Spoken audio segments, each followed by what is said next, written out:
We'll go ahead and call the meeting to order, and I'll ask the clerk to call the roll, please. Mr. Bianco. Present. Mr. Booker. Present. Mr. Boomer. Mrs. Crosby. Present. Mr. Fellers. Present. Mr. Fiducia. Here. Mr. Gurl. Present. Mrs. Goro. Present. Mr. Hoffman. Present. Mr. Jury. Present. Mr. Kelly. Here. Mr. McDonald. Present. Mr. Nicolosi. Here. Mrs. Red. Mr. Salgado. Present. Mr. Schultz. Here. Mr. Tassoni. Present. Mr. Webster. Here. Mr. Westcott. Present. Mr. Wilson. Here. We have 20 present. Thank you very much, Clerk McCall. And with that, I will ask everybody to stand. I'll turn things over to Mr. Schultz for the prayer and pledge. Mr. Schultz. Dear God, we're grateful to be here together and in your presence again. We trust you to help us, to have your wisdom, your heart, your mind. Thank you for all the provisions that you've given for us. Thank you that the spring weather has returned. That is a lift to all of us after a long, hard, and dark winter. Thank you for how you preserve us, you protect us, you watch over us, you take care of us. We know that you love us by the evidence that you show us. Please help us, Lord. We need you. In Christ's name, amen. Amen.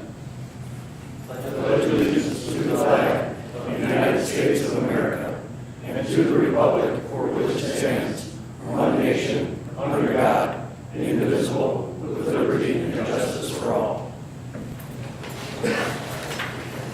Thank you, Mr. Schultz.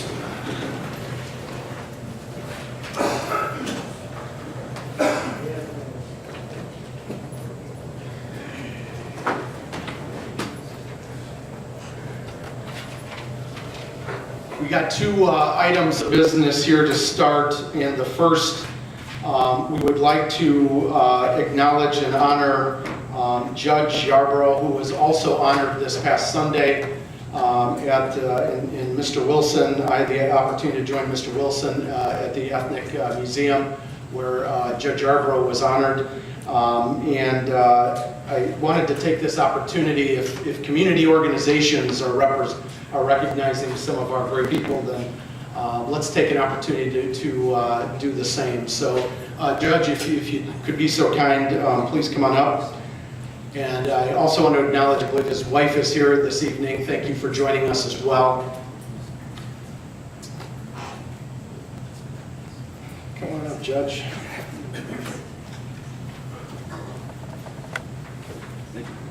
So we got two quick things. First of all, I wanted to, just in my short time as chairman, I've had the opportunity to observe Judge Yarbrough, not in the courtroom, thankfully, but in the many things he does in our community, and a very positive force. And I think he's a great example to someone like myself, and I think many in our community who have grown up here. So I did want to present the judge with the Chairman's Service Award for the things he's doing above and beyond his judge duties. I also wanted to take a quick minute and just read a few pieces of the proclamation that was read in his honor on Sunday when he was honored at the Ethnic Heritage Museum. Proclamation in recognition of Judge Yarbrough, whereas K. Patrick Yarbrough is the supervising judge of the Juvenile Division of the 17th Judicial Circuit of the State of Illinois, presiding over juvenile, criminal, and abuse and neglect cases. He's also presided over cases involving felony, criminal charges, mental health commitments, traffic offenses, and financial obligations. Whereas Judge Yarbrough is a Rockford, Illinois native who graduated from Guilford High School in 1979, received his Bachelor of Arts from Ripon College in '83, Juris Doctorate from NIU College of Law in '88. Upon admission to the Illinois State Bar, he served as the Winnebago County Assistant State's Attorney assigned to the Criminal Division. He became the supervisor of the Narcotics Unit and later was named the supervisor of the Misdemeanor Division. Judge Yarbrough's judicial career began in 2007 with his appointment as an associate judge. He's a member of the Illinois State Bar Association, the Illinois Judges Association, and co-chair of the Judicial Engagement Committee of the Illinois Juvenile Justice Leadership Council. Whereas Judge Yarbrough has been the recipient of the awards for his of awards for his service to the community and fellow citizens. Recently received the Homer Hempstead Humanitarian Award from the Mumford Point Marine Association of Beloit, Wisconsin in Rockford, Illinois.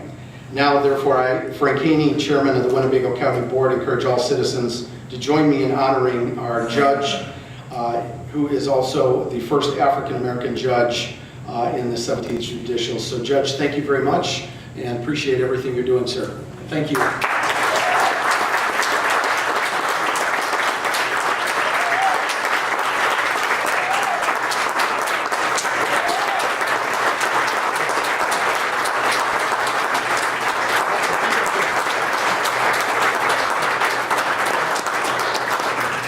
Thank you, everyone. This award comes as a surprise, a very pleasant surprise. And some of you were present for the ceremony at the exhibit on Sunday. Thank you for being there. And I see many of the people I worked with over the years in different committees. And I thank you very much because of your support and my family's support, my wife's support who's here, and friends from out of town who've come to be here today. Through their support and the support of the people who work with me every day, this award has been possible. Without them, this would not have taken place. And I thank you for the award, and thank you, Chairman. Thank you. Thank you very much. Appreciate it.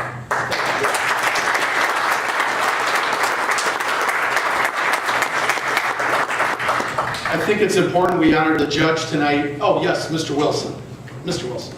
Thank you, Mr. Chairman. I'd like to just add a little bit what you said about Patrick last Sunday.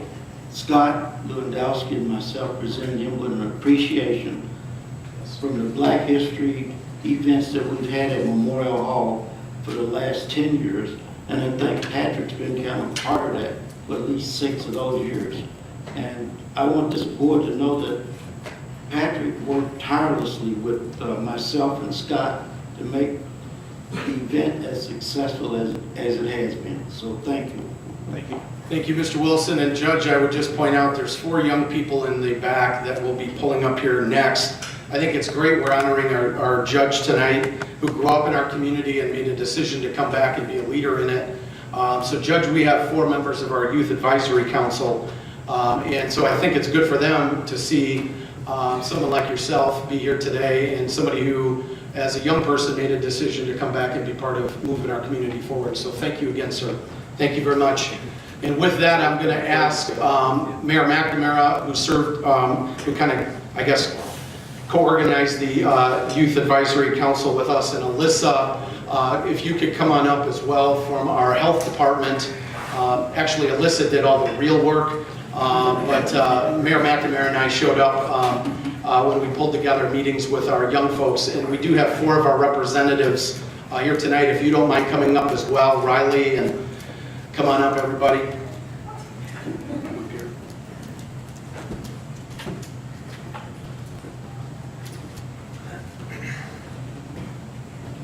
So I think we have Auburn we have 2 Auburn High School students, a Lutheran High School student, come on up, and a Hananiga High School student here tonight. This is maybe a quarter of our overall Youth Advisory Council. This is a beginning, and I'm hoping next year that the overall membership of our Youth Advisory Council triples or quadruples in involvement, and we're going to start recruiting here this summer. So there's, I guess, just as an overview to the board, I want to thank Dr. Martell and the health department along with Alyssa for kind of being the backbone of this. They get a grant to help support some of these initiatives in engaging young people. So it wasn't just photo ops. Actually, the kids got together every month and they would talk about a public health issue. Next year, there's going to be a hard push to reach more folks in our community and also keep a public health focus and also a public policy focus. So how can young people get involved in driving policy discussions in our community? And I can't speak for the mayor, but I would just say that I think we're both very excited about that and want to continue to get more ingrained in the community on this. We do have 4 unbelievable kids here, young leaders in our community, and I want to acknowledge them very quickly. The first is Yosef Zaharullah. He's actually going to be interning with me this summer, and poor guy, but he's really sharp kid. I think we're all going to be working for him here someday, and honored you're with us, Yosef.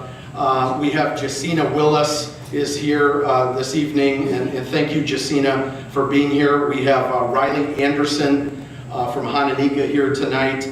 And we have Katia Pina here as well. And I'm just going to read a very quick piece of the proclamation. And again, this is just the start. We need to do a lot more in engaging our young people in our community. And we kicked it off this year. We got a lot of work ahead of us.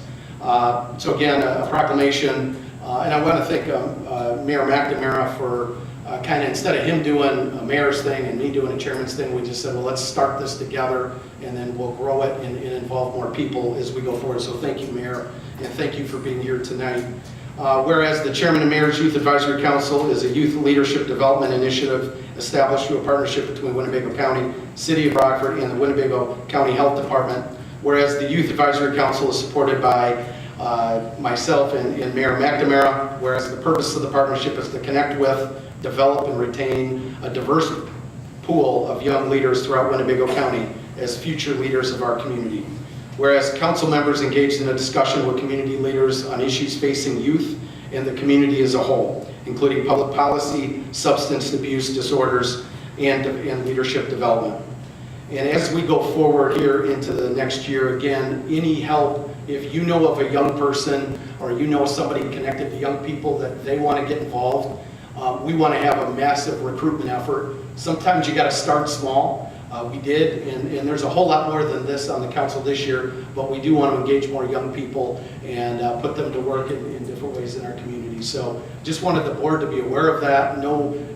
We're looking for input on ways to engage more people next year. We're open to the city council and the county board on any feedback they may have. So if you don't mind, let's give them a hand.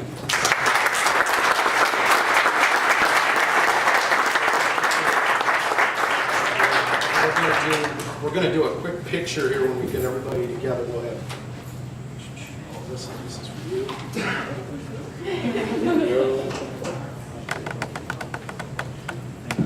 So if we want to just come up here, let's see everybody. There we go. If any parents want to come up closer, you're not. These guys are scary, but they don't bite. Well,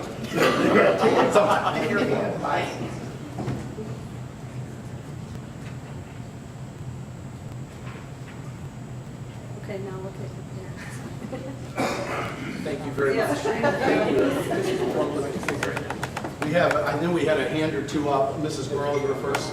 I want to thank them because you're part of our community, you're part of our future. We need you. And we don't need to tell you what to do. You need to tell us what you need so we can help you get where you're going.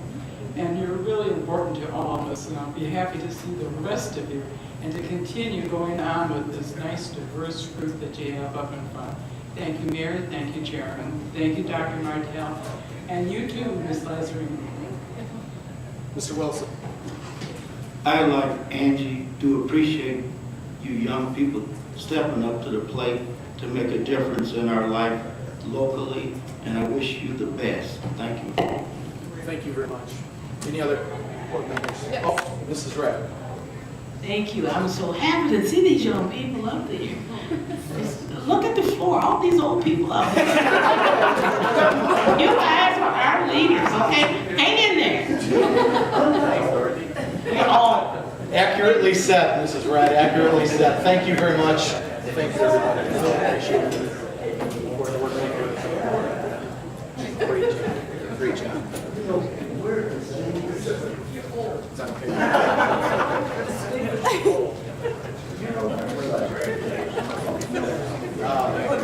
Noted. You too. Have a good day.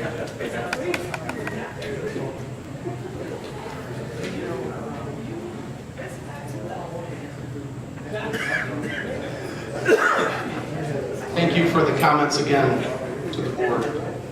Our next item of business is public participation, and I believe we have Dorothy Reddick, and I apologize. Dorothy is here with us this evening, and I believe she's going to be speaking with us about the ADA. And as she's coming up, I'm going to read our disclaimer. Comments shall be limited to 3 minutes. Speakers may not address zoning matters which are pending before the ZBA, zoning committee, or county board. Personnel matters or pending or threatened litigation may not be addressed in open session. An individual may speak a maximum of 3 times per calendar year on the same topic. This prohibition shall include the repetition of the same topic and a statement of what is purported to be a different topic. Personal attacks or inappropriate language of any sort will not be tolerated. Dorothy, thank you very much for being here tonight, and the floor is yours, ma'am. Thank you, Mr. Haney and Mr. Wilson, for helping me to identify the appropriate methods for being able to speak, and all of you for your service to this community. My name is Dorothy Reddick, and I am an individual who lives with disabilities. And I've come today to just ask the county, because I'm passionate about some things. Dr. Martin Luther King said, "A man dies when he refuses to stand up for that which is right. A man dies when he refuses to stand up for justice. A man dies when he refuses to stand for that which is true." And for me, it's true, and I must stand and make a request.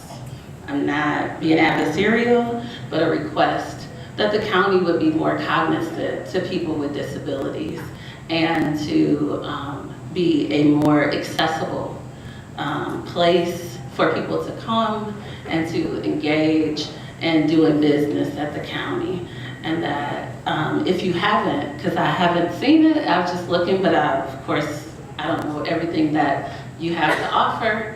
If you would convene perhaps a committee that would look at ways in which you can make county government more accessible for people with disabilities. That includes the courts, that includes when you enter into the building, not being required to only put the things in your pockets that you can fit when you may have medical devices that you need a bag for, and not having to make a choice about whether or not to come in or to risk having a medical crisis. And so that's my only request. I'm very proud to be a member here. I wanted to say thank you publicly to you, Mr. Haney. In 2016, I was selected as one of the 40 leaders under 40, and you sent me a nice card, and I want to say thank you publicly. And that was the first time that I disclosed to people that I was a person living with disabilities. And so some you can see that are physical and some are invisible, but we all want to have the opportunity to fully engage in the legal process and participate, and we just want equality. And so I just asked the county if you would do that. Thank you. Thank you very much, Dorothy. Appreciate your time. Thank you.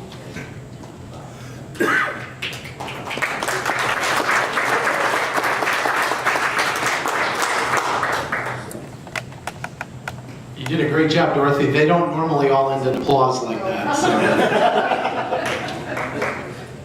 Thank you very much, ma'am.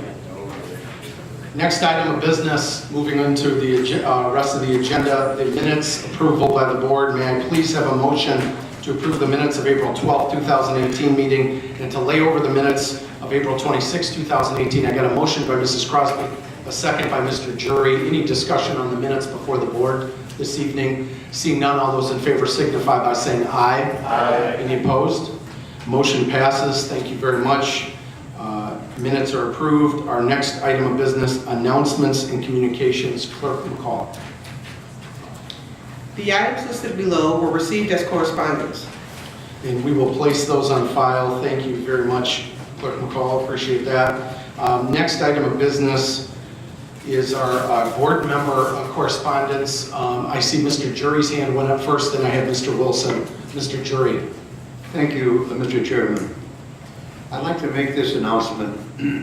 Today I received an email not only to me, to all the board members in this room. The email was highly unprofessional. It was threats. They're all different. They said that they would end political careers, and some people would be despised. Some people suck. The emails are absolutely terrible, and they come from the people in Rockton, Illinois, from the asphalt plant. I find it highly unprofessional. We as members follow the rules to the T. When things come up to us, and I just want to make that known. Therefore, when we vote on that issue, because of these people are raped and out of control, there's a sign that says 75 people in this room by order of the fire marshal, and there's one in the hallway that says 15. I will ask the sheriff to be here, and we will not start the meeting until those regulations are met. I think it's despicable. Thank you. Thank you, Mr. Jury. I have Mr. Wilson, and then I think I saw Mr. Webster's hand up. Yes, sir. Mr. Wilson. Thank you, Mr. Chairman. I have a media alert first. This is an event that will take place at Memorial Hall next Wednesday. And the topic of the discussion will be Black Troops at Camp Grant. And Terry Dyer will put this on like he has been some of those other topics. It costs $12 for a lunch and learn, so to speak. Arrival times 10:45, lecture is 11, lunch at noon, 12:30 building tour for those that are interested. Call 815-969-1999. The second item I have here is the Memorial Day events downtown Rockford, and there are several of these. Memorial Day is the 28th of May, marks the 150th anniversary of General John Logan, General Order 11, which created Decoration Day, designed for the purpose of strewing with flowers or otherwise decorating the graves of comrades who died in defense of their country. Memorial Day Parade. It will start as usual at 8:30, meet at 7th Street and 6th Avenue. The parade will proceed at 9 o'clock and will end at Beatty Park this year. There's also a program that will be at 10:30 right after the parade, and it's part of the Memorial Day program again. Will include comments from Theodore Roosevelt, aka John Wygan, Colonel David Drager, Senior Army Instructor, RPS 205/Arvin, Winnebago County Board Frank Chairman will be there, hopefully. We will conclude the ceremony with a memorial dove release. Memorial Day activity will continue with the annual riverside sinking of a ship ceremony, including a wreath presentation, a 21-gun salute by the Rockford Detachment Marine Corps lead, Joe Hoffman. And the 1st Brigade Band will play in the afternoon from 5 to 7 p.m. at Memorial Hall, and that costs us $10. I know it's a lot, so 815-969-1999. Thank you very much, Mr. Wilson, and I know there were a number of those events. We'll make sure we circle back and get those out in an email and a follow-up to his message. I have two more speakers. I have Mr. Webster and then Mr. Girl. Mr. Webster. Yeah, thank you. Thanks for sharing that with us, Mr. Wilson. If you've never been to that sinking of the ship, it's a very solemn event there, and it's very memorable. I think everybody should go. I just want to say this on behalf of the folks in the northern end of the county that are sending some emails and that you may not feel are appropriate. I would apologize for them. I know their emotions are getting pretty high. But on the other hand, anyone that's been on this board for any length of time, and certainly Mr. Jury has been on for quite a long time. Anybody's been on this board, I think we all heard before in the past, sometime or another, that, you know, I'm going to take you out. I'm going to see that you don't get reelected, you know, things like that. And I'm pretty sure, Gary, over the years, someone's told you you suck more than once. So, you know, I think that's just being a little thin-skinned when we can't accept an email like that. I mean, you know, people get carried away, and you're not getting those emails from everyone there. You're getting them probably from the same person that's probably sending the email out to all of us. So, Thank you. I apologize. Thank you. Thank you, Mr. Webster. I have Mr. Gurl. Thank you, Chairman.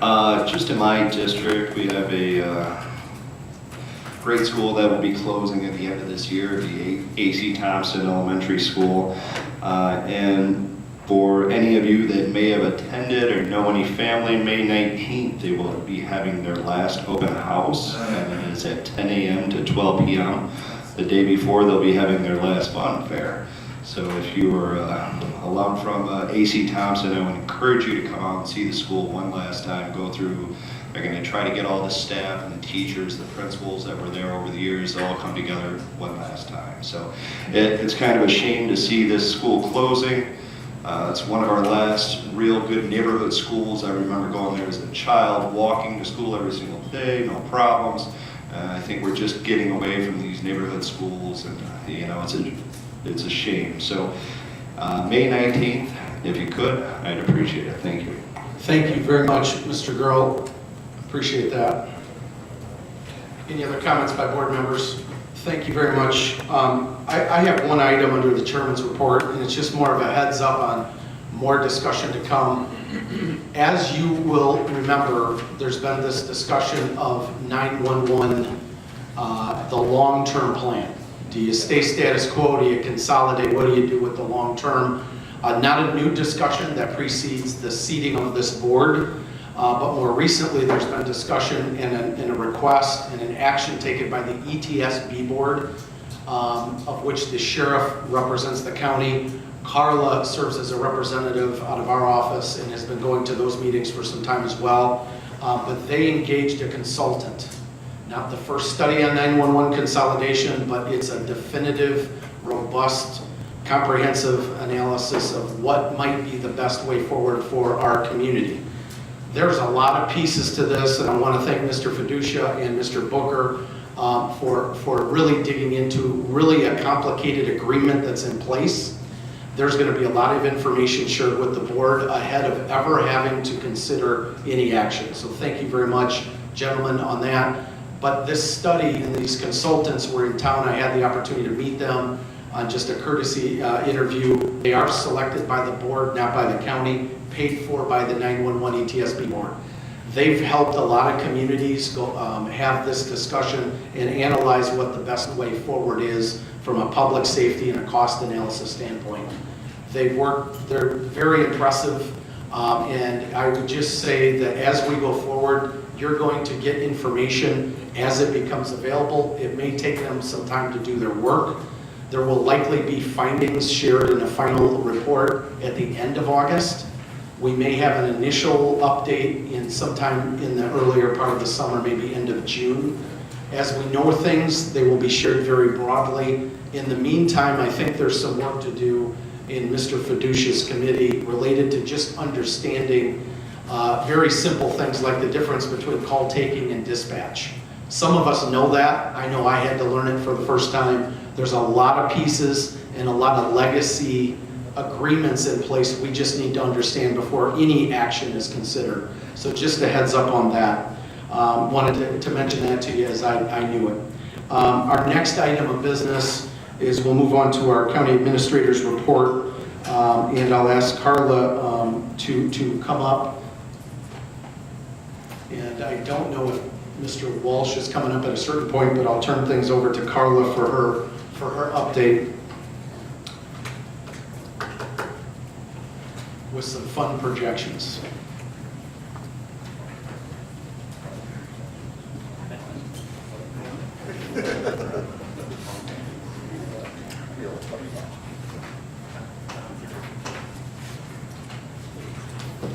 just have a few updates before I start reviewing the projection with you.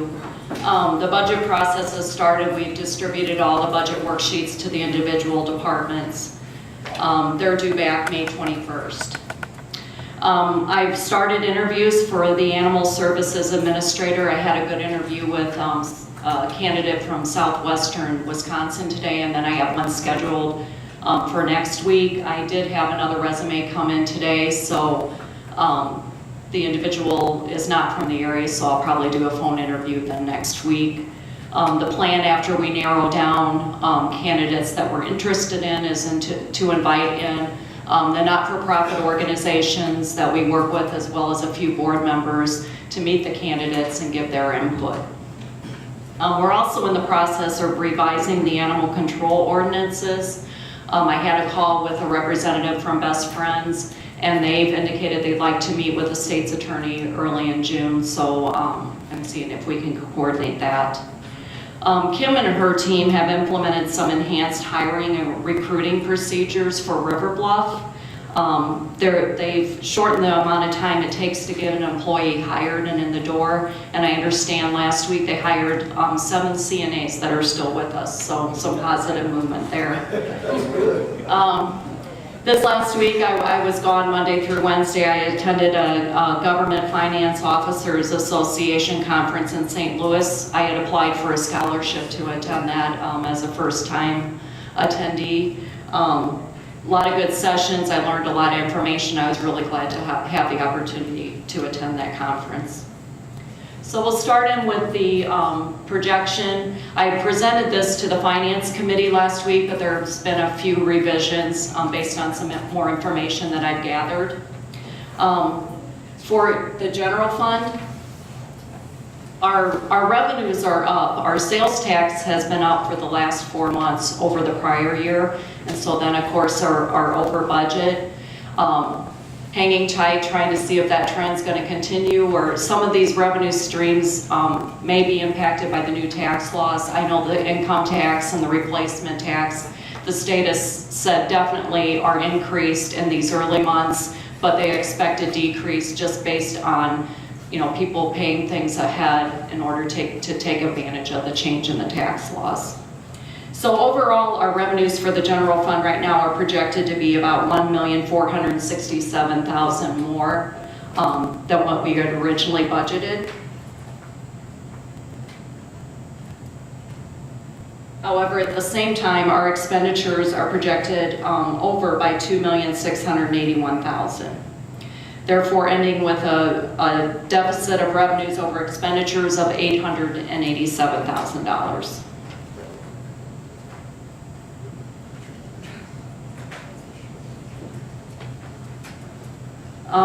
The public safety sales tax has come in again over the prior year for the first few months.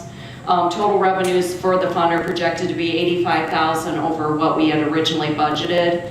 And then expenditures will be under $1,085,000, ending with a projected deficit of $1,775,000.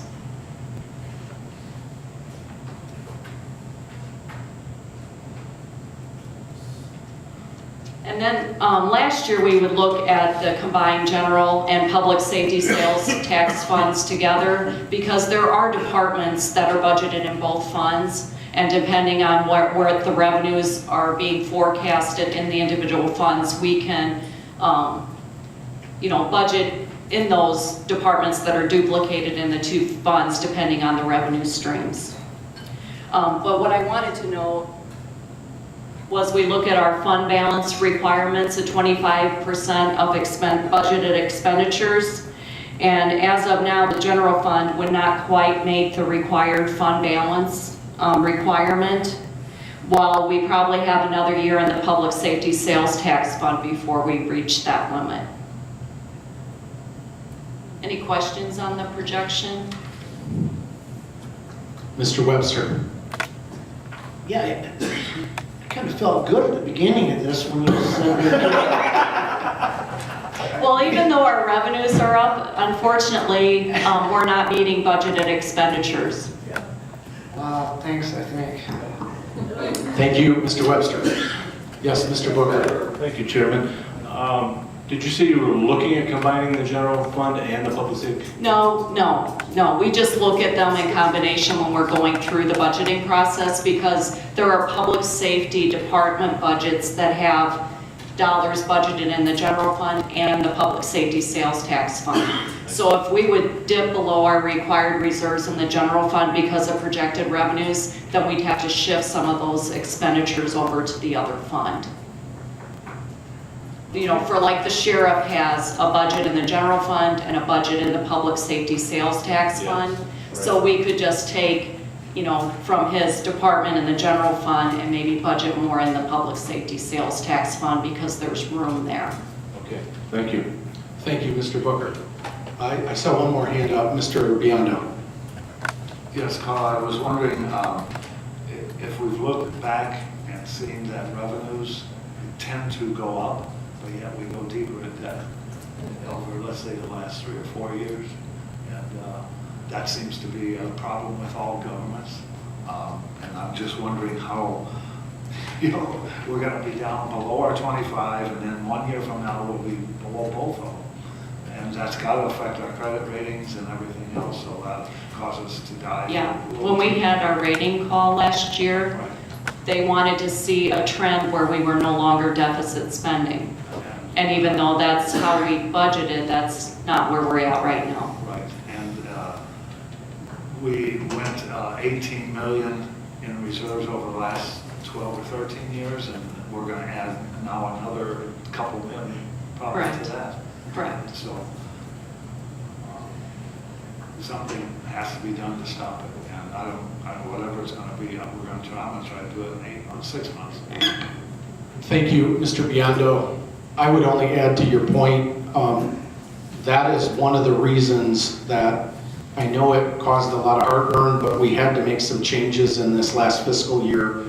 But we did acknowledge that we didn't exactly close the gap even before we went into this year. So, but it does now, looking back, seeing that we're a year, maybe 2, but a year away from being at that 25% threshold on the 1%. There were reasons we had to have a tough budget year, we did, but we're still not out of the woods. I think that's a point worth making. Carla? Okay, Tom Walsh is going to give us an overview of the different tax levy options we have as of today.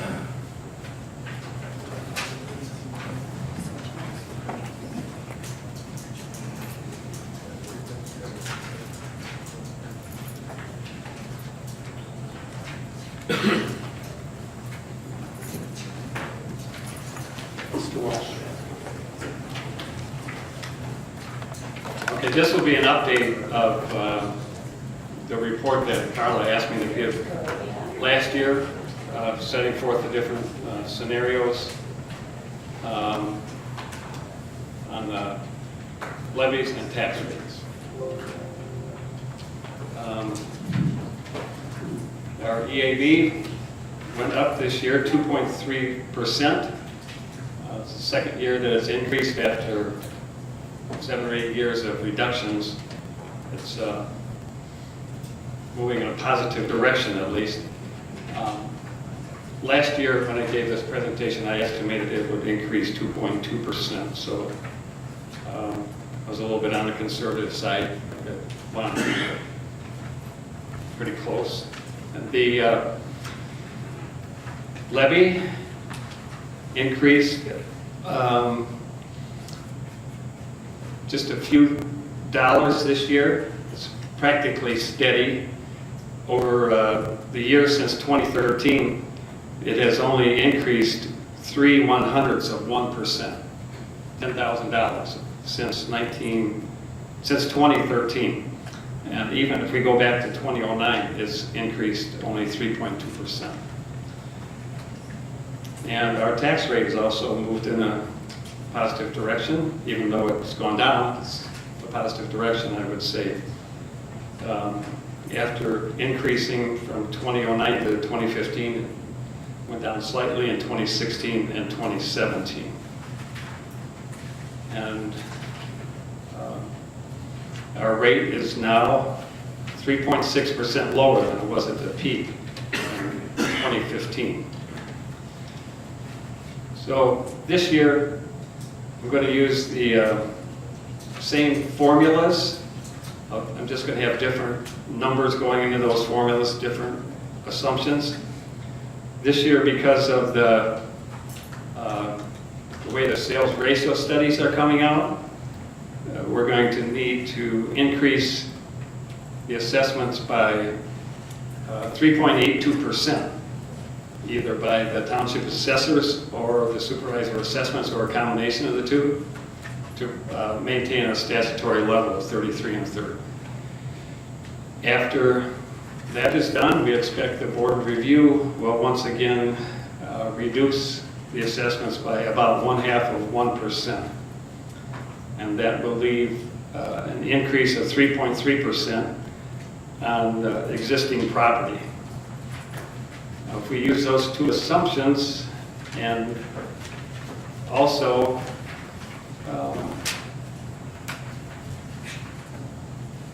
make another assumption that we keep the levy the same as it is for this year, our tax rate next year should be 1.0240. So that's 3 more cents below what it is this year, about 3.5 cents below. I'm projecting this year that we'll have approximately $18 million equalized assessed value added to our taxable EAV. According to our building department, the value of the building permits increased by 22% this last year. So I increased that estimate for this year to 18 million compared to 15 million last year. So if that happens and the levy stays the same, our rate would end up at 1.0192. If the board decides to increase the levy at the same percentage that the EAV was increased by the new construction, that would add $184,000 approximately to the levy, and the resulting rate then would be 1.0240, which just happens to be the same rate the county would have if there was no new construction and no increase. So once again, this year, the takeaway from this is that if the levy is increased to access the new construction increment, it will result in the same tax rate as freezing the levy with no new construction.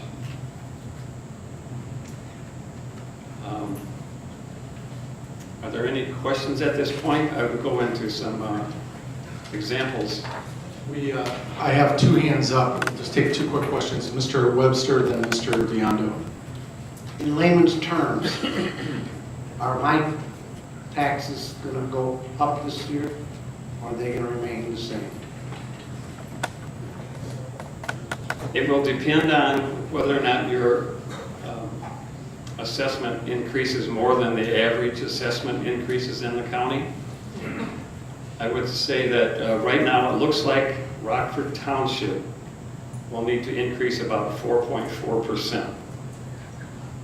And that will be the largest equalization factor that we've put on the township since just before the recession.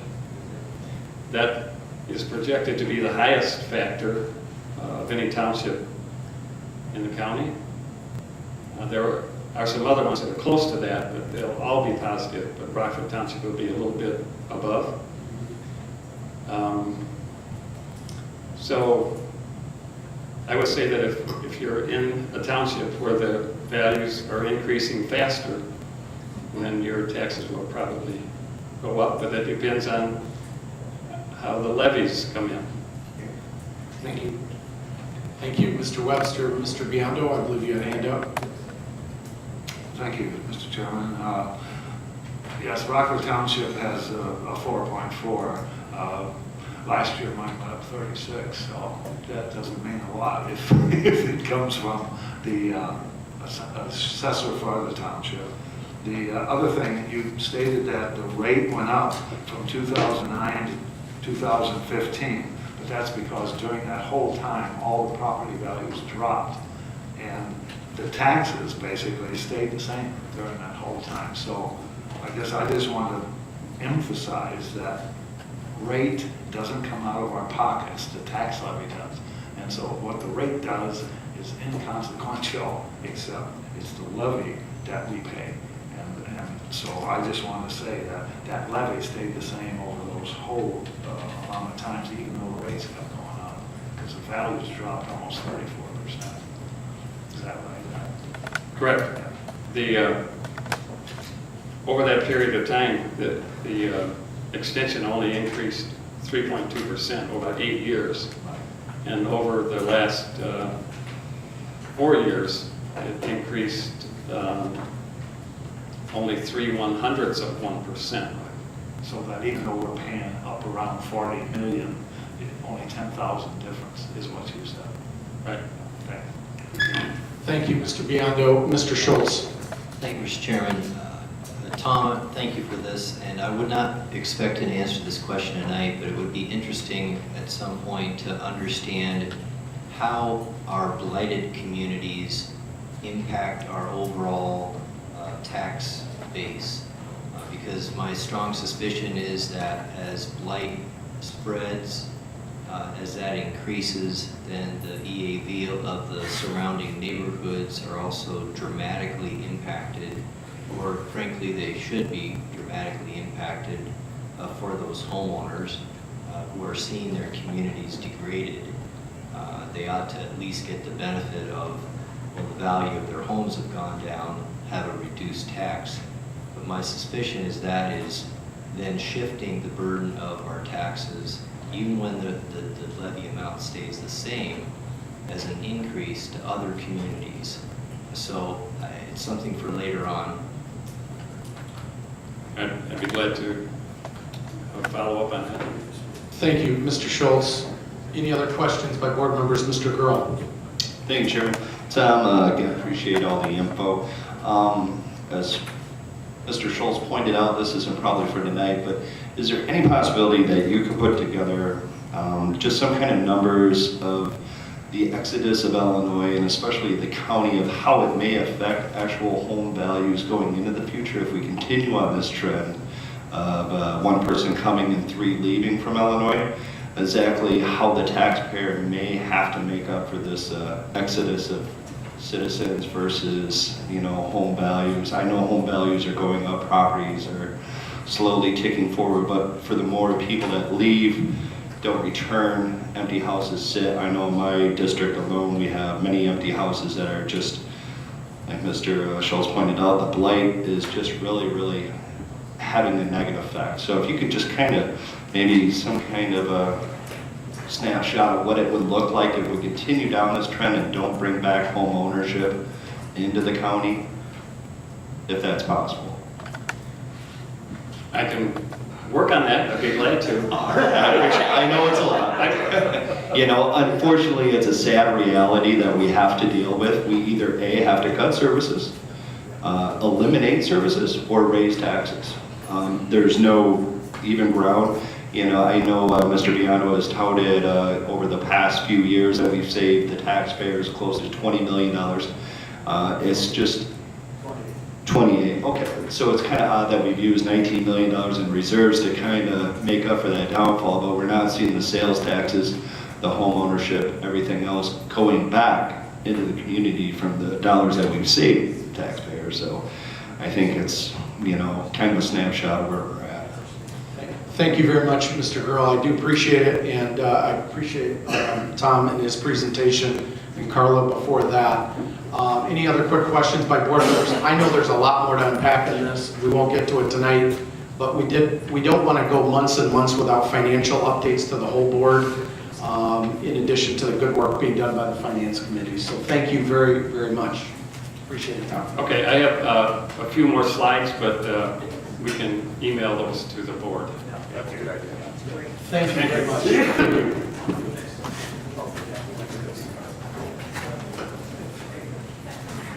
Next item of business, our consent agenda. May I please have a motion to approve the consent agenda? I have a motion by Mr. Hoffman, a second by Mrs. Crosby, Mrs. Grohl, and Mr. Boomer. Any discussions? I believe the raffle report is up on the consent agenda this evening. Any discussion by board members? Seeing none, all those in favor signify by saying aye. Aye. Any opposed? Motion passes. Consent agenda approved. Thank you very much. Next item of business is our standing committee reports. And I'll have Mr. Biondo come up from our Finance Committee. Mr. Biondo.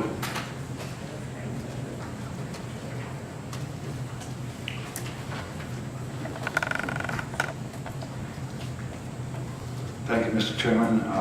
Just have two resolutions tonight for the committee. Resolution authorizing, I move that we approve resolution authorizing settlement of claim against the County of Winnebago entitled Gloria Smith versus Winnebago County. It's was for the nursing home, $35,402, and the vote was 6-0 by the committee.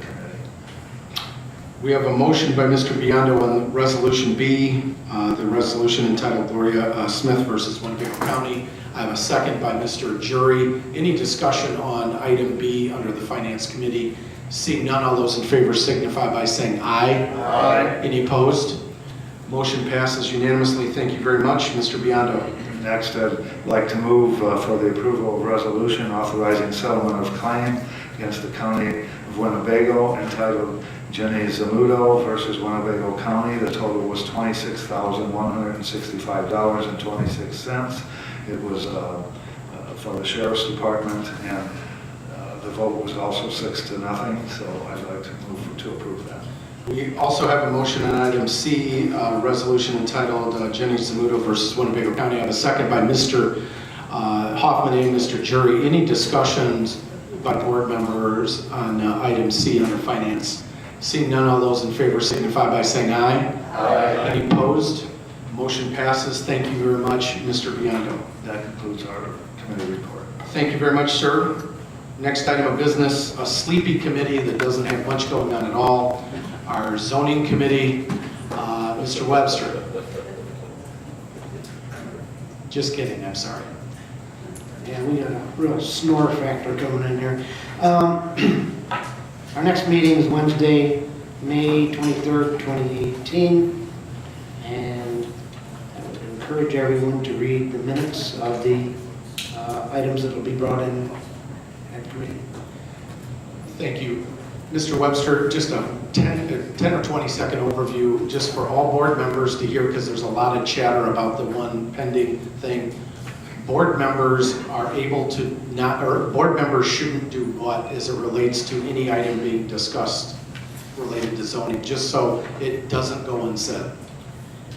If they, to be safe, I suppose you could talk about anything really, but to be safe, you should probably keep your comments to what came out of the Zoning Board of Appeals meeting. So that's why I encourage you to read the minutes, because if people call you and ask you something specific, then you could refer to what came out of committee to properly respond to them. And if you don't want to talk to them at all, that's fine too. Thank you very much, sir. Any other items you have? No, thank you, Mr. Webster. Mr. Schultz? As a follow-up, I don't read any of the emails that I get on the topic because it puts me at an exposure to new testimony, and the same thing goes for phone calls. I just respectfully say, I'm unable to discuss this with you because there's a potential for me not to be able to vote on the matter. So that's the way I handle it. Thank you very much. I have a follow-up by Mr. Webster. Follow-up from me, yes. Thank you for bringing that up, Steve. I should have mentioned that myself. And once again, if you don't want to talk to anybody, don't talk to anyone at all. And when these comments you get from people, don't let it bother you. Thank you. Thank you very much. I have Mr. Jury. Thank you. I agree with Mr. Schultz. I had 2 phone calls today. I told the caller, I can't discuss this. Have a nice day. Thank you very much, Mr. Jury. Our next item of business, we have our Economic Development Committee, Mr. Westcott. Thank you, Chairman. We have no report, but we will have a meeting on Monday at 5:30 p.m. Thank you.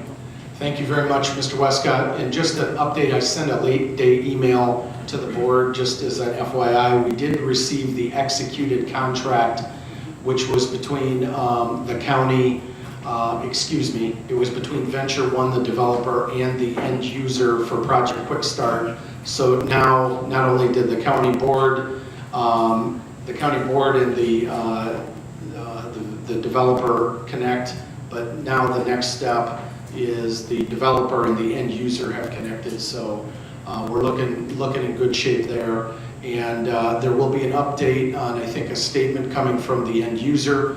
And there will be a groundbreaking down the road a little bit, maybe in the early part of the summer. And of course, the board will be made well aware of that.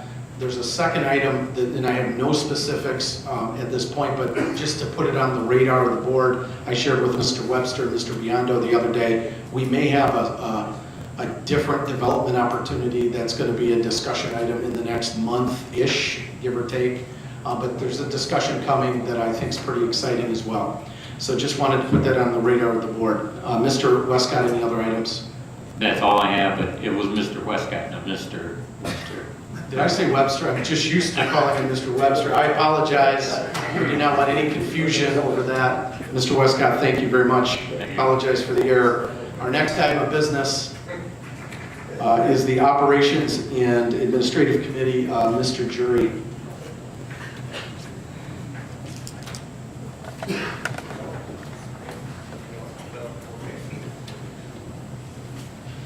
Thank you, Chairman Haney. Your Operation Administrative Committee has 3 items before you tonight. The one item was pulled in the social media, so we will not bring that forward. The first item before you was an ordinance amending section of Chapter 2 of the Winnebago County Code. I'd like to speak to this, Mr. Chairman. Yes, sir. You have this before you tonight. I just can't thank Carla and Ann and the administration for this document. It is one of the largest documents since I've been on the board that I'm presenting to you. It's been well thought out.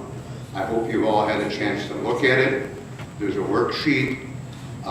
It really tightens up the purchasing part of the county, and I just want to say thank you.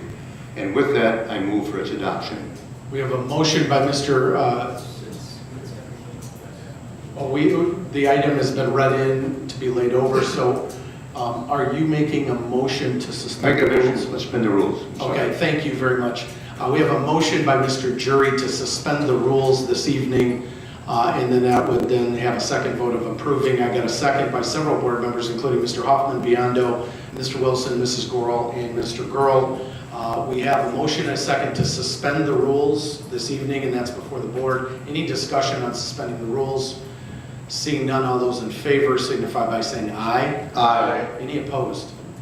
Motion passes. We've suspended the rules. Mr. Jury. Thank you, Chairman. I move for its adoption. We have a motion by Mr. Jury to approve item B under the Operations Committee. That's the purchasing policy overhaul. I got a motion by Mr. Jury and a second by Mr. Hoffman and Mr. Biondo. The item is now before the board for consideration and vote this evening. Any discussion or questions, comments by board members? Mr. Webster. Yes, thank you. I did like you said, Gary, so I read the document, okay? And I just had a couple questions, quick ones.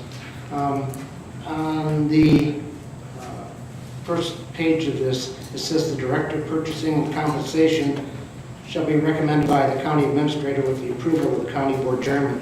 Has there been a recommendation? I'll let Carla speak to that. There was at the time that the director of purchasing was hired, Back then. back then. Okay, thank you. And then something I just want to maybe clarify for this, because I was just a little confused. On, I think it was like the third page, there was under item D, it was a reference to the county engineer, what the county engineers were able to do. And then in section 334, it also references something about the county engineer or purchasing department duties under that column. What's the synergy between those two? The county engineer does not have to use our purchasing department, but he may and has been frequently. And so both of those statements, both those paragraphs are kind of one and the same then? Joe had input into those sections. Yeah, anytime they have IDOT funds, they purchase under their own rules. Yeah, I kind of understood that, but when I saw it in two areas and the wording was just a little bit different in each one, Is it the professional service one? well, one is section 334, and it's, I had it on page 10, number 3.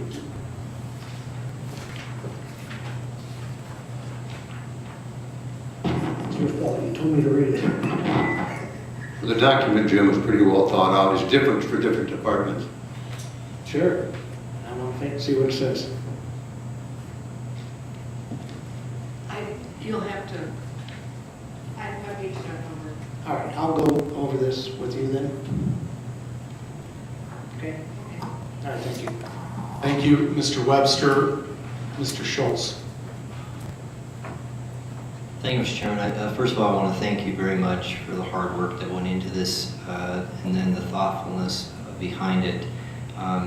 The larger issue for me is not the policy, and I'm going to vote in favor of it. The larger issue is the culture that we have at points suffered with in our county as it relates to a trustworthy group of people making decisions. And I'm not suggesting that everybody involved historically made poor decisions or was not exceptionally responsible in the way they handled their finances, but we have also had clear evidence of failure in that regard.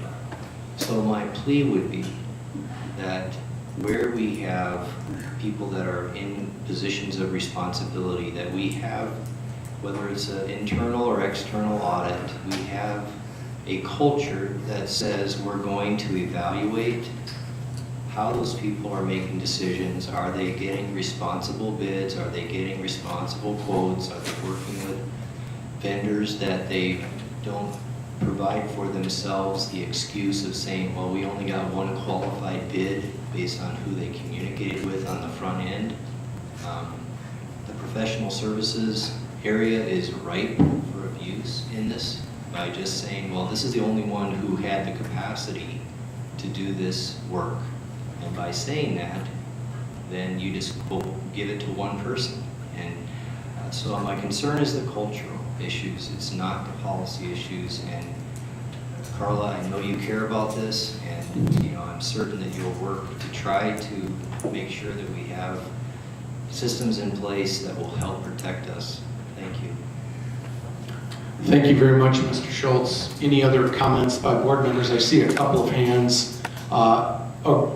If I may, just if there's a response to that, and then if, with your permission, Mrs. Red, I'll come right to you after a quick comment by Carla.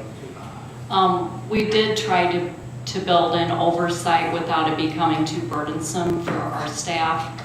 For the sole source in particular, if someone proves that they're a sole source provider, that has to be signed off on by Ann. So an individual department can't just decide that on their own. We also, I think with a policy that's clear and concise, our elected auditor is going to be able to review claims and determine more quickly if they're complying with our policy. So there are a number of double checks throughout the process, but I do appreciate your comments, and we do try to communicate with our department heads and elected officials that we do want to have a higher standard of integrity and compliance with policy. I think in light of the issues of the past, I do think we're in a position where we're returning a previous weakness into a definite strength. And I think that Carla, Ann, and I know the state's attorney's office scrubbed this. The internal auditor, I believe, looked at this at a certain point. Molly in the finance department. To Mr. Schultz's point, a policy is just that, and now we got to execute on it. But I do appreciate his comments, and part of that process is the committee and board process of you folks being part of it, and you are an important part of it, is saying, hey, explain to me why this is the recommendation, and help us understand it, and then forcing the professional staff not to attack them, but to give them the opportunity and the floor to then make the argument why this is in the best interest of the taxpayers. And I think you guys play a role in that. And I think it's built in where there shouldn't be confusion on when we quote, when we RFP, when we do this. That is all laid out, and it's not confusing where people can misinterpret how to do business as well. And it does comply with our county board policies, state law, as well as anything federally, which I don't know that we get into very much, but it is checked out that way. I know I missed, Mrs. Rudd, I apologize. Mrs. Rudd. Thank you, Chairman. I know you've put a lot of work into this, Carla and the other people. Can you tell me, how have you incorporated minority participation in this process? I'll let Ann speak to that. There's a Yes, we started out in the very beginning. We mentioned,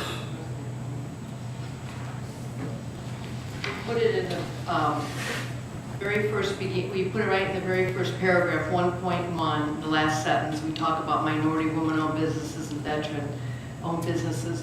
The state of Illinois has removed most of the affirmative action sections except for construction out of the statutes that we have to follow. And so we remove those directly. But in our internal procedures, these are ordinance, but in our procedures that we'll follow, we will still try to reach out to different vendors. And I do track every bid, if it's awarded, to what type of vendor it is awarded to. And we are setting up e-procurement, which we hope to go to live in June. And in that system, a business will register, self-register what type of business they are. Woman-owned, minority-owned, veteran-owned, it could be all three. And then the different departments will use e-procurement to find their vendors to bid for their quotes, or we will use it for our larger bids, and then we will be able to actually track better what a business is. Now we have nothing. We have an Excel spreadsheet that is 10 years old, that isn't even current. The other thing that we do, we always try to reach out. I reach out to RMTD. They have a great list of minority vendors, and I also use the city's list. So we still will continue to do that, but it's not mandated as such. We'll just do it with our procedures, not the policy. Thank you. Thank you very much, Mrs. Rudd. I think there was another hand up, maybe not. Mr. Hoffman. Thank you, Chairman. Gary, I want to thank you for all the work you do. You're the hardest working man that's on his way out the door that I've ever seen.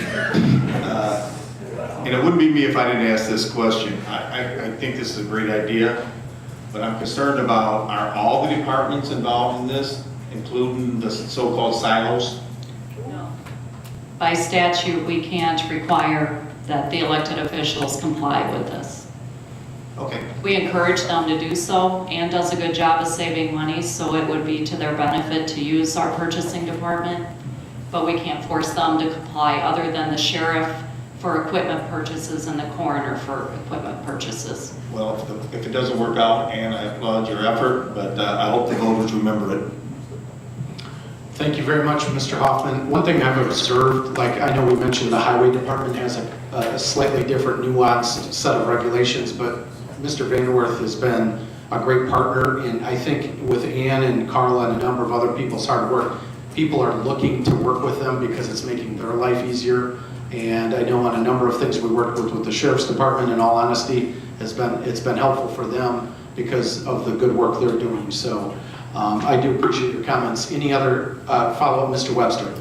Yeah, thank you, and I'm glad you brought that up again about the Highway Department, because that's one of the committees that I serve on, and unlike anything in zoning, none of this really pertains much to that. But Dave and Bert and Dave and myself and David Kelly does an excellent job there, and I just wanted to see, I think everything you've got in that document is what we've already been operating in that manner, I believe. And I just wanted to make sure that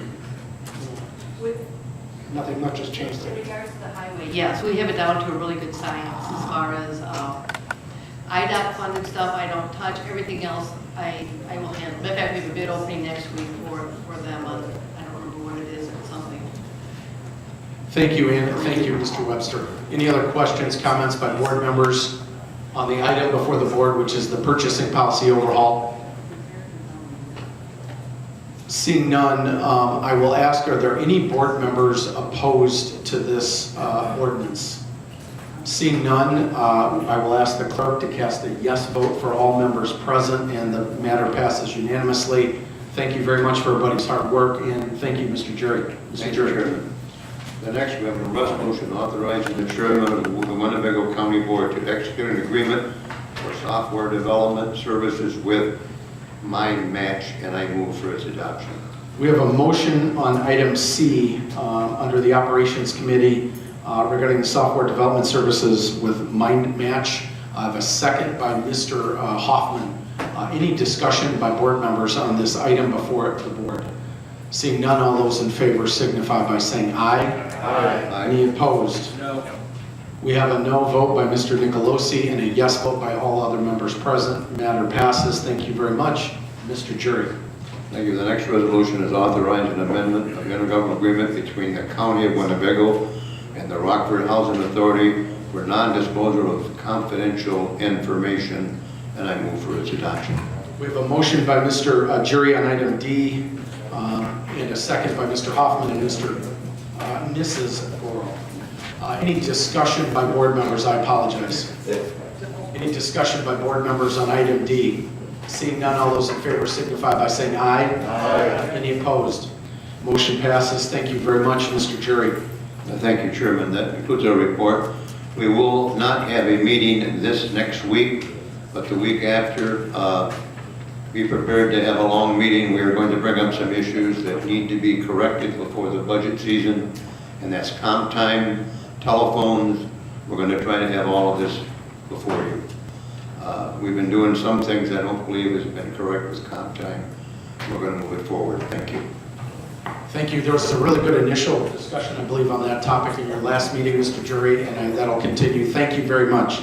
Next item of business is the Public Works Committee, Mr. Kelly. No report. God bless you. Next item of business, Public Safety Committee, Mr. Fiducia.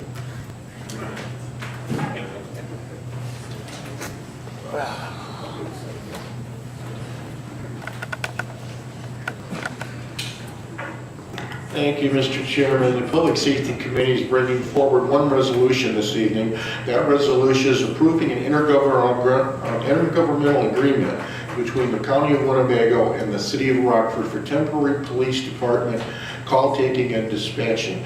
I would move that we lay this over and send this back to the Joint Finance and Public Safety Committee due to the implications of budgetary and questions that need to be answered. So we have Resolution B, and there's a motion by Mr. Fiducia to send the item back to committee. Is that correct? Send it back to the Finance and the Public Safety Committee. Is that correct? That is correct. So we have a motion by Mr. Fiducia to send this item back to a joint committee. I have a second by Mr. Fellers, Mr. Wilson, Mrs. Oral, Mrs. Red, and Mr. Biondo to send the item back to committee. So the item is now before the board, and the motion is to send it back to committee. Mr. Jury for a comment. Why are we sending this back to committee, first of all? We have a question by Mr. Jury. I'll let Mr. Fiducia speak to his motion. Well, there's a bunch of questions that I really didn't get answered. And also, I think there's some financial implications that'll fall on this, as it might be a budget amendment. And so I would like the Finance Committee to look at this, as well as have a chance to vet these problems out that I've seen in committee and not on the full board floor. Follow up.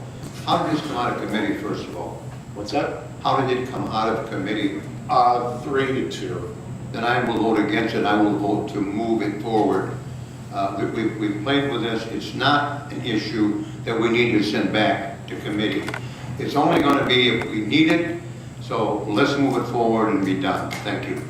So the item, thank you very much, Mr. Jury. And the item before the board is to send this back to committee. That's what's on the floor.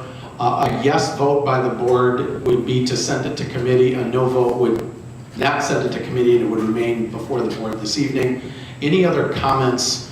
The only thing I just wanted to clarify is that the item itself is not a request for additional funds, but, and correct me if I'm wrong, Mr. Fiducia, because I don't want to misinterpret anybody. What I think was being spoken to is if this would ever come to be, needed. We don't need it today. The sheriff has indicated to me he thinks it's even unlikely we would need a backup or an insurance policy. But if we did, there would be a cost. There would be a cost, and that's laid out, and I think that's what was referred to. We would not be asking for money in passing a backup plan that we would not need day one. It's if in fact we'd ever have to go to that, just so we're clear. Comment by Mr. Webster. Yes, thank you. What you just said underscores there a reason enough alone to send this back to committee. It's not needed right now. And so for that very reason alone, I will support the motion to send it back to committee, have another look at it, another set of eyes looking it over once more, because 3-2 is certainly not a landslide support for it. Thank you. Thank you very much, Mr. Webster. I have Mr. Burrow. Thank you, Chairman. Just about how much per week would we pay the city of Rockford if, let's just say, this is needed? 13.5 is what it was negotiated down to. When it was brought to the committee, it was $15,000 a week. And what also wasn't brought to clarity at the committee meeting, and I don't know if I didn't ask this, but if we were to go ahead and say we needed a backup on Friday, and that was the end of the week, and we went to Saturday, that would be $30,000. I don't believe Mr. Boomer can put in a hot water heater for that much. Just to clarify on the board floor, Mr. Carner, we do have a member of the leadership team in the Sheriff's Department. My understanding of the resolution, just so for clarity on the board floor, and since people are watching from home, my understanding is that if this would at some point be needed, that it's 7 days from inception. There's not a hard start date that you have to wait till, let's say, Monday, and if you start on Friday, it's 1 week, and if you go to the following Monday, it's another. Could you speak to that at all, sir, or is that your understanding as well? That's my understanding as well. We addressed that on the committee. Okay, that was discussed in committee. I do, before I go to this person the second time, is there any other board member that has a comment for the first time? Mrs. Gorel. I want to know where the money's coming from. So my understanding right now is that the Sheriff's Department, under their leadership, since they oversee 911, would make the call if that backup would be needed. And then the money would come from the sheriff's budget. Which he doesn't have. And so that means it would come back to us, the board, correct?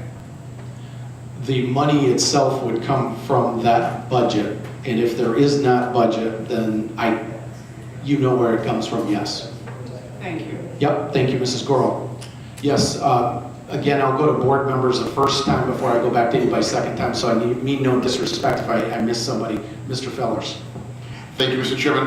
What checks and balances are there in this resolution to prevent the sheriff from simply implementing it? And letting it run regardless of what our staffing levels are if he determines that we need that level of backup? That's a good question. So 13,000 by how many weeks left in the year? Good 40 question. some? Good question, Mr. And Fellers. he's already $2 million over budget? Good question, Mr. Fellers. That's why I would like it to go.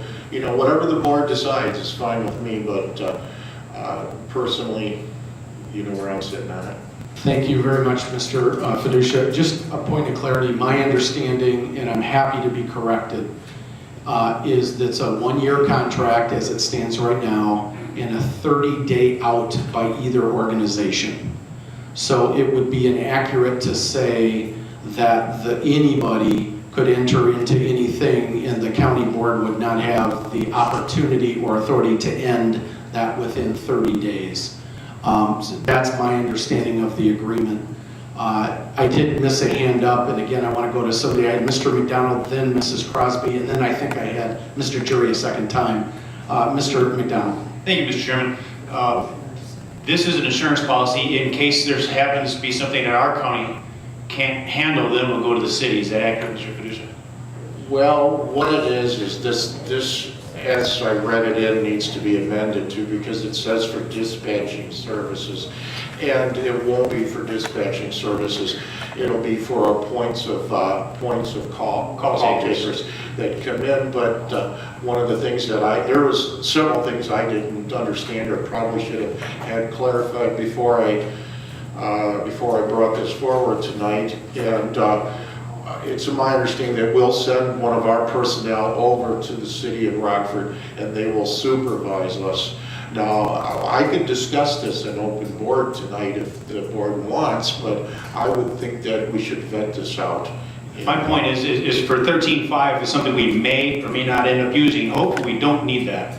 But we're coming up on a severe storm season. We're coming up on increased crime season. People are out and about more. So for us to 13,500 is a lot of money. However, we're also talking about people's lives, and it's an insurance policy. It's not saying we're going to spend 13.5 every week. It's in case an occurrence happens, then we'll spend the money. I think we'd be wise to vote on this tonight and pass it.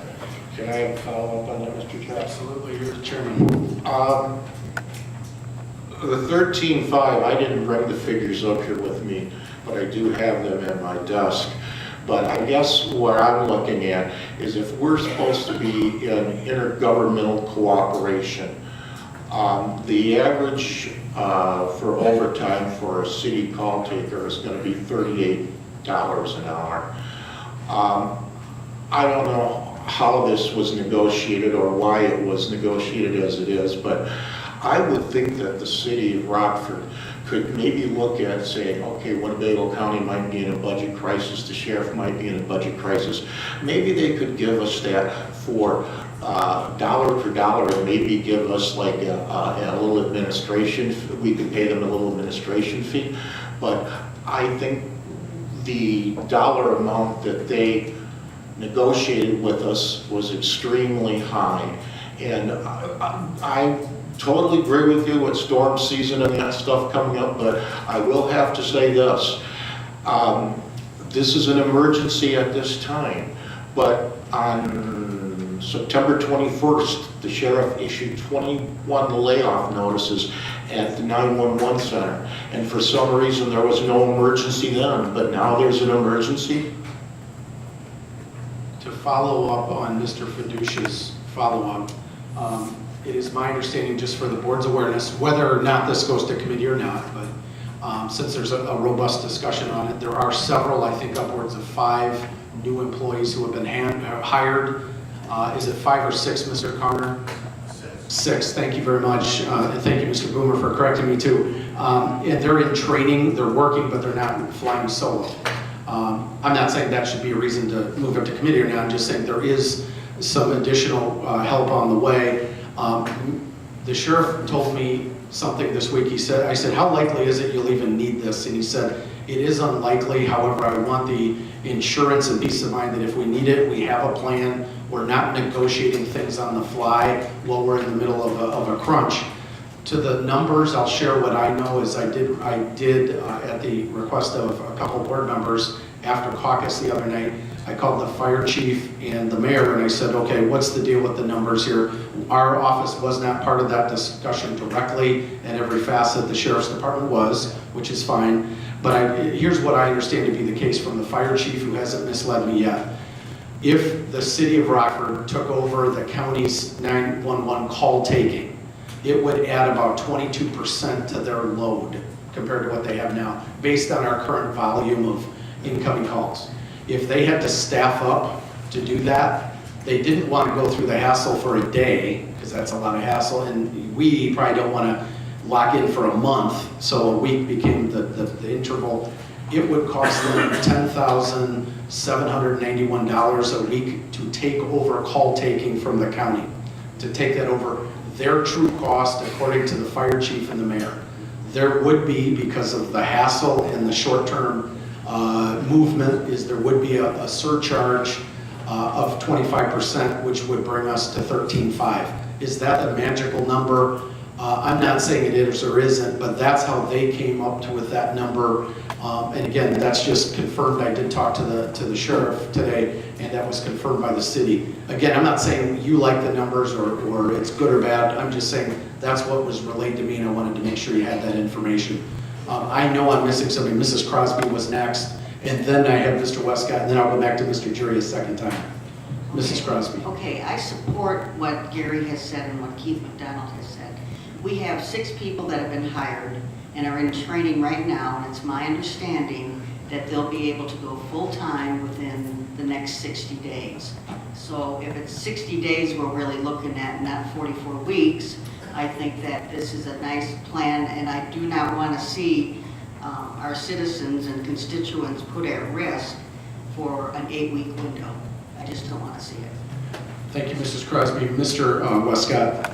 Thank you, Chairman. I agree with Mrs. Crosby, and those are some of the words I was going to say, that we can't put our public at jeopardy. I think we need to pass this tonight. Thank you. Yes, thank you, Mr. Westcott. Mr. Jury, I'll go to you second time, sir. Thank you, Chairman. This has been my last full speech about this. Well, from one who knows 911, one who needed 911 when I had my illness, and I'll say it, my heart problems, I was damn glad they were there. One life is not worth $13,000 to become unprotected. Let's move ahead. We've had issues, we've had judicial issues, we've had sheriff issues. This issue needs to be done, and it needs to be done tonight. And I'm going to call the question. Come on. We have right now, the motion on the floor is to send this discussion back to committee. We have a motion by Mr. Jury to call the question. The motion by Mr. Jury to call the question, which would end the discussion. Is there a second to calling the question? I have a second by Mr. Nicolosi to call the question. And tonight we would need 14 yes votes to call the question and discussion, which would then allow us to vote on sending the item back to committee. So right now, there's a motion and a second on calling the question, which would end debate and discussion. Since I anticipate a couple of yeses and nos, I'm going to ask Clerk McCall to call the roll call so we're clean and clear. We do need 14 yes votes to end discussion. A yes vote ends discussion. Clerk McCall. Mrs. Red. Mr. Biondo. No. Mr. Booker. Yes. Mr. Boomer. Yes. Mrs. Crosby. No. Mr. Fellers. No. Mr. Fiducia. No. Mr. Girl. No. Mrs. Goro. Mr. Hoffman. I couldn't hear you. Mr. Hoffman? Yes. Mr. Jury. Yes. Mr. Kelly. Yes. Mr. McDonald. No. Mr. Nicolosi. No. Mr. Salgado, Yes. Mr. Schultz, No. Mr. Tassoni, Yes. Mr. Webster, No. Mr. Westcott, Yes. Mr. Wilson, No.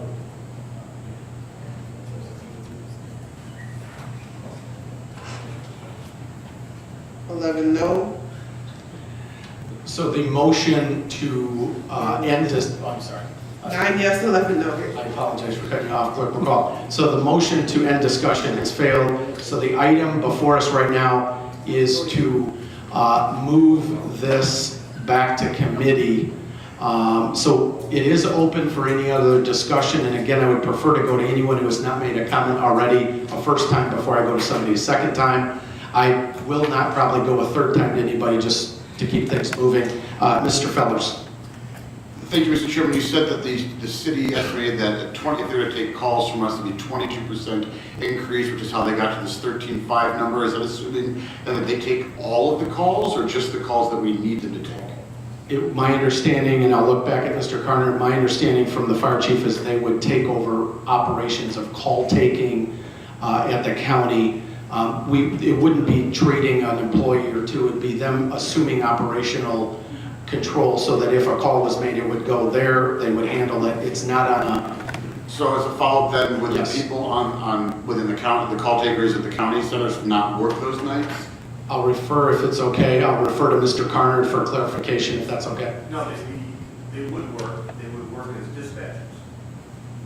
Okay, I think that we need to break this out more. I don't understand where the money's coming from, and I don't understand, well, we need to keep people safe, that this was thrown on us real quick. We know this sat there at the sheriff's department for a while before it got done. Now it's being thrown on us like it's an emergency. It wasn't an emergency a month ago.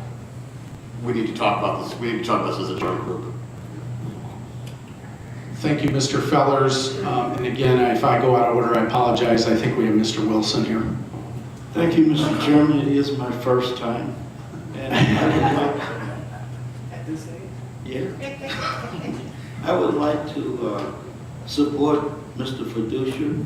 He is the chairman of that committee. If he does not feel that we should proceed, I will vote with him. So let's do whatever we can. Thank you, Mr. Wilson. Any other comments by board members? Seeing none, the item before the board, again, to be redundant, I apologize, is whether or not we're sending this back to joint committee or not. A yes vote sends it to committee. A no vote leaves it right here on the board floor, in which we would then have the opportunity to take action this evening. Again, a yes vote sends it to committee, and I will ask Clerk McCall to call the roll, please. Mr. Nicolosi, No. Mr. Biondo, Yes. Mr. Booker, No. Mr. Boomer, No. Mrs. Crosby, No. Mr. Fellers, Yes. Mr. Fiducia, Yes. Mr. Girl, Yes. Mrs. Goro, Yes. Mr. Huffman, Yes. Mr. Jerry, No. Mr. Kelly, No. Mr. McDonald, No. Mrs. Red, Yes. Mr. Salgado, Yes. Mr. Schultz, Yes. Mr. Tassoni, No. Mr. Webster, Yes. Mr. Westcott, No. Mr. Wilson. Yes. 11 yes. 9 no. This item will be referred back to our joint committee of finance and public safety for what I believe will be a nice discussion in the very near future.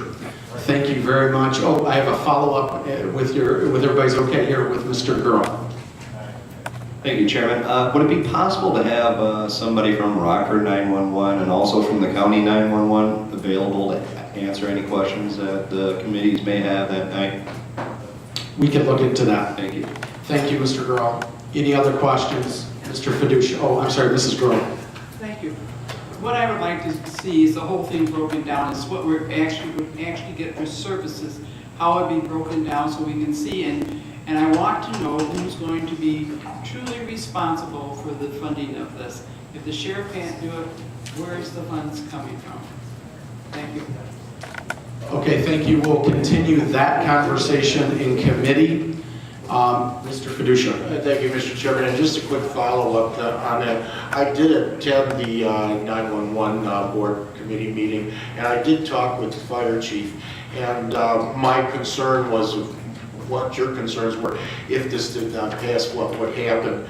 And he assured me that your 911 calls would be answered in an expeditious and professional manner. Thank you, Mr. Chairman.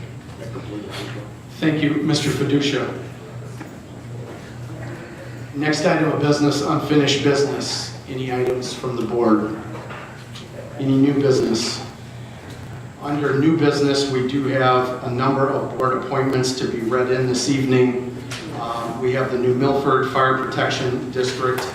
We have the Board of Review and North Park Water. And lastly, on the back page, we have the Rock River Water Reclamation District. Just for the record, I just want to point out, since there's compensation involved, the New Milford Fire Protection District compensation is $1,200 per year. The Board of Review, which is a reappointment, Mr. Ewing is here this evening. That is compensation with $27,000 per year. The board chairman of the Board of Review receives $30,000 a year. There's obviously quite a bit of work with that. The North Park Water Department or District is $1,200 per year, and the Rock River Water Reclamation District is $6,000 per year, just for the record. Mr. Gurl. Thank you, Chairman. As seeing 4 out of 5 reappointments, I would make a move to suspend the rules and vote tonight on these. Thank you very much. We have a motion to suspend the rules, which would allow us to vote this evening. I got a second by Mrs. Gorel, Mr. Jury, Mr. Westcott. Any discussion by board members? And we, again, are just merely making a motion in a second to suspend the rules, which will allow us to vote this evening. Mr. Fellers.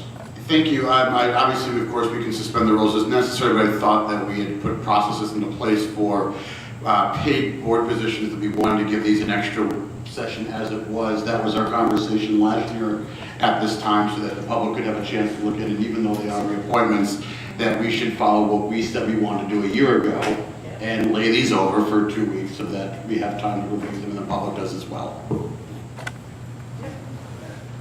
I'm not aware of any policy to that. I know there was a discussion and a wish by some board members, but if that's what the board wants to do, absolutely fine.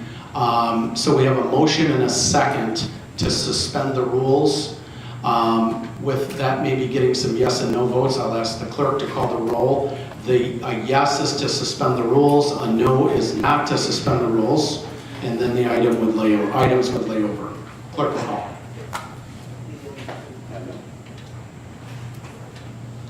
Mr. Salgado. Yes. Mr. Biondo. Yes. Mr. Booker. Yes. Mr. Boomer. Mrs. Crosby. Yes.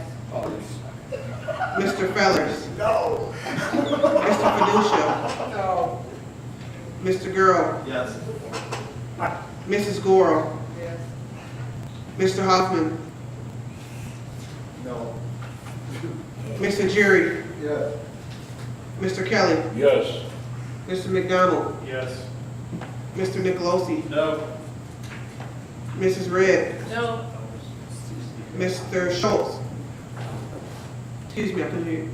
Mr. Schultz. I was waiting for Mr. Salgado. Oh, He went first. you went first. I'm always there. No. Mr. Tassoni. Yes.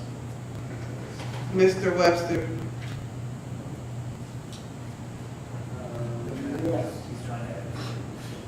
Mr. Westcott. Yes. Mr. Wilson. No. 7 no.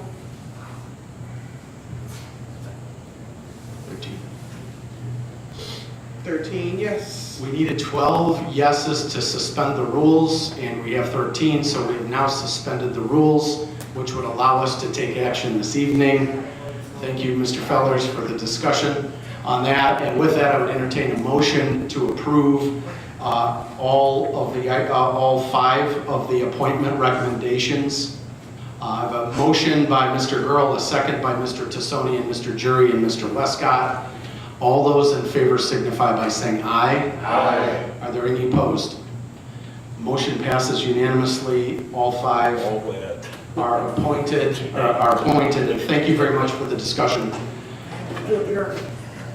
I would take that, if I may, we do have a closed session item that we do want to bring to the board's attention.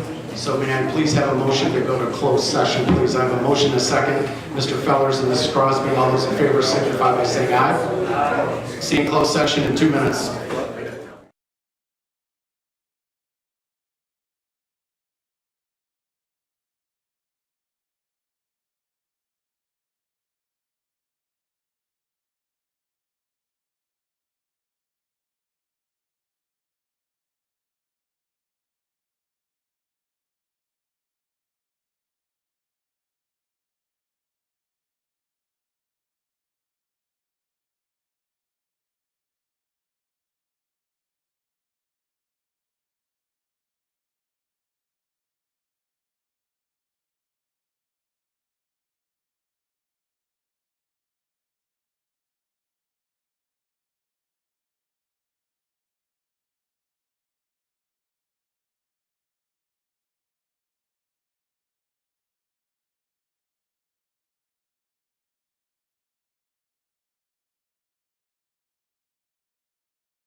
Mr. Schultz, the motion to adjourn in second, and then all in favor will capture roll attendance at the end.